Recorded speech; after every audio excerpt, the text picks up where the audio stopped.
मैं प्रेम करता हूँ। और बड़े विचित्र है ये 3 शब्द जो आजकल कोई भी किसी से बोल देता है। क्या बोल देता है अंग्रेजी में?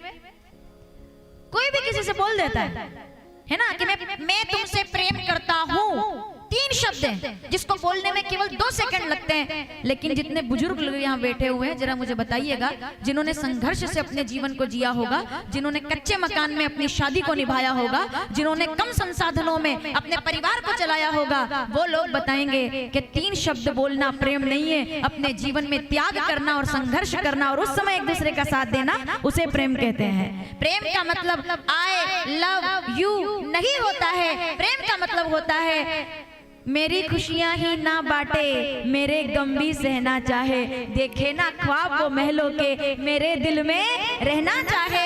इस दुनिया में कौन था ऐसा जैसा मैंने सोचा था, तो सोच पर प्रतिबंध लगा दो, क्योंकि हाँ बस तुम ऐसे हो जैसा मैंने, आपके सिवा ऐसा कोई है ही नहीं जो बिना स्वार्थ के प्रेम कर सके। और मैंने एक बात हमेशा कही है, प्रेम पे मैं आपसे आज पहला, कल शोभा यात्रा थी तो कथा का दूसरा दिन समझ लेते हैं। आज तो मैं केवल शुरुआत कर रही हूँ आपके सामने। ये समझ लो कि आज वो बता रही हूँ जो 7 दिन आप सुनने वाले हैं। इसलिए तैयार होकर आइएगा, अपने बच्चों को साथ लाइएगा, युवाओं को लाइएगा। छुट्टियां अगर चल रही हो तो जो स्कूल गोइंगे, कॉलेज गोइंगे, उनको भी लाइएगा। तो इस कथा को ज्यादा आनंद वाला बनाएंगे हम।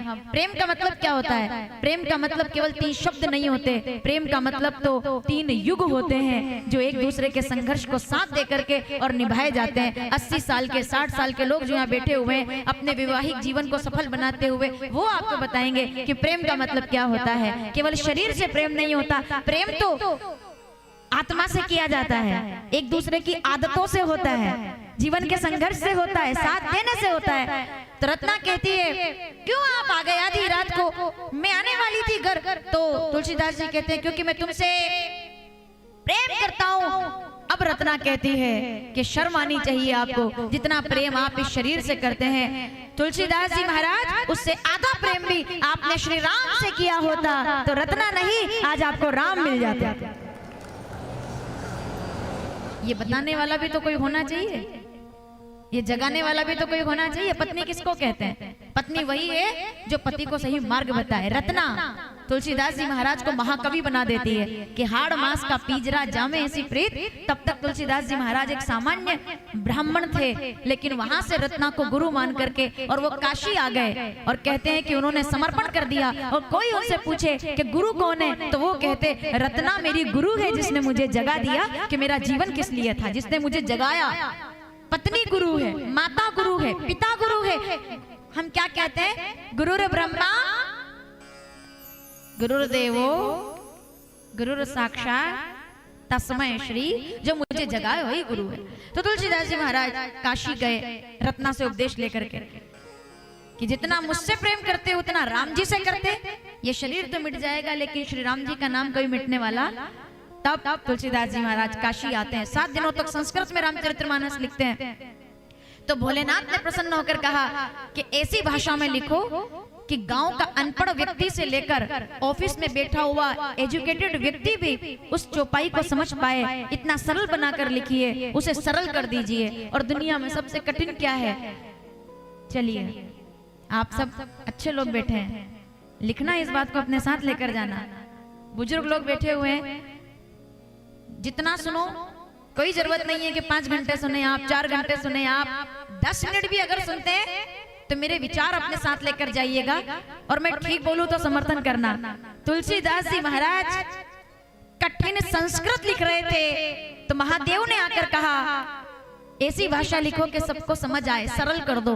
तो तुलसीदास जी महाराज से किसी ने पूछा कि सबसे कठिन क्या है, तो वो क्या बोले? सबसे कठिन है स्वयं का सरल हो जाना, ये सबसे कठिन है, बाकी सब हो सकता है। सरल हुआ जो कोई, वो कठिनाइयों को पार कर गया। समझ रहे हैं आप? सबसे कठिन है सरल हो जाना। ये केवल शब्द नहीं है, ये महामंत्र है। सबसे कठिन है सरल हो जाना। अयोध्या के राजकुमार होने के बावजूद भी, जल्दी याद कीजिए कौन सा प्रसंग है? अयोध्या के राजकुमार होने के बावजूद भी जिनके केवल नजर उठाने पर हजारों रथ उनको एक बार में नदी पार करा सकते थे, उनके लिए सबसे सुंदर भाव क्या रहा? सरल हो जाना, कि मुझे रथ की जरूरत नहीं है, चाहे मैं चाहूं तो अयोध्या का राजकुमार हूं, एक इशारे पर कितनी नाव आ सकती थी, कितने लोग आ सकते थे, हथेलियां रख देते और राम जी पैर रख करके और निकल जाते थे गंगा को पार करके। लेकिन वो कहते हैं कि मेरे लिए कठिन नहीं है सरल हो जाना। तब श्री राम जी केवट के हाथ जोड़ करके कहते हैं भैया मुझे पार लगा दे, ये सबसे कठिन है, किसी बड़े का सरल हो जाना। तो तुलसीदास जी महाराज ने कठिन को सरल किया, रामचरितमानस का निर्माण कर दिया। और कहते हैं कि रामचरितमानस के निर्माण के लिए 2 वर्ष 2 साल 7 महीने और 26 दिन का समय लगा रामचरितमानस को पूरा करने में। 2 वर्ष संवत 1631 जब तुलसीदास जी महाराज ने इस कथा का प्रारंभ किया, 2 साल 7 महीने 26 दिन में रामचरितमानस का निर्माण किया। और जब पूछा गया कि इस कथा का नाम क्या होगा, अब जरा पीछे तक के बैठे लोग सावधान, नाम क्या रखा जाए? राम लीला रखा जाए, राम धाम रखा जाए, राम गुण लिखा जाए, क्या क्या नाम रखा जाए? क्या बात है। तो तुलसीदास जी महाराज कहते हैं ये कथा ना तो लीला की है, जिनको मेरी बात समझ आए वो विचार करेंगे, ये कथा ना तो लीला की है, न धाम की है, न नाम की है, न चित्र की है, अरे ये कथा तो मानव के चरित्र की है, इसलिए इसे रामचरितमानस। आपने नाम जीता तो क्या जीता, आपने धाम जीता तो क्या जीता, आपने नगर जीता तो क्या जीता, आपने संसार जीता तो क्या जीता।